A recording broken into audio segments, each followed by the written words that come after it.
ഞാനിപ്പോൾ നിൽക്കുന്നത് ഈജിപ്തിൽ തൂരിസീന പർവ്വത നിരകളുടെ തൊട്ടടുത്താണുള്ളത്.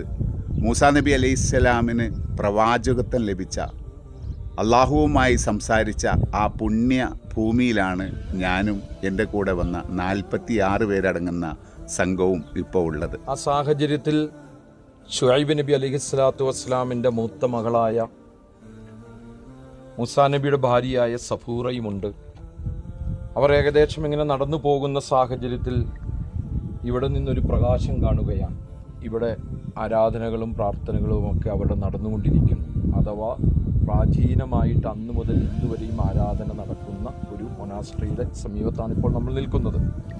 അങ്ങനെ മഹാനായ മൂസാ നബി അലൈഹിസ്സലാത്തു വസ്സലാം വരുന്ന സാഹചര്യത്തിൽ ഇത് റഅ നാറൻ ഫഖാല ലി അഹ്ലിം ഖുസു ഇന്നി ആനസ്തു നാറ ലഅല്ലി ആതീകും മിൻഹാ ബിഖബസിൻ ഔ അജ്ദു അലന്നാരി ഹുദ.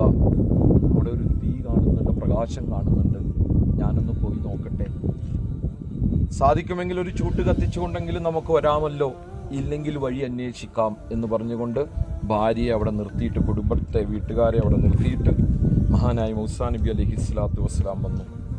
ഫലമ്മാ അതാഹ, അങ്ങനെ മൂസാ നബി അലൈഹിസ്സലാത്തു വസ്സലാം ഇവിടെ എത്തിയപ്പോൾ, വിശുദ്ധ ഖുർആനിലെ സൂറ താഹയുടെ തുടക്കമാണ് എൻ്റെ കയ്യിലിരിക്കുന്നത്. ഫലമ്മാ അതാഹ നൂദിയ മൂസ. അങ്ങനെ ഇവിടെ എത്തിയപ്പോൾ വിളിക്കപ്പെടുകയാണ്, യാ മൂസ, ഓ മൂസ, ഇന്നി അന റബ്ബുക് ഫഖ്ലഅന അലൈക് ഇന്നക ബിൽ വാദിൽ മുഖദ്ദസി തുവാ. ഞാനാണ് നിന്റെ റബ്ബ്, ചെരുപ്പുകളൊക്കെ ഒന്ന് ഊരിവെക്കിൻ, പാദരക്ഷകളൊക്കെ ഒന്ന് ഊരിവെക്കിൻ. ഇന്നക ബിൽ വാദിൽ മുഖദ്ദസി തുവാ, പരിശുദ്ധമാക്കപ്പെട്ട തുവാ താഴ്വരയിലാണ്, തൂരിസീന പർവ്വതത്തിലാണ് ഇപ്പോൾ നീ നിൽക്കുന്നത്. വഅനഖ്തർതുക, താങ്കളെ നാം പ്രത്യേകമായി തെരഞ്ഞെടുത്തിരിക്കുന്നു, സവിശേഷമായി പ്രവാചകനായി താങ്കളെ തെരഞ്ഞെടുത്തിരിക്കുന്നു. ഫസ്തമീ ലിമാ യൂഹാ, പ്രകാശം ദൃശ്യമായ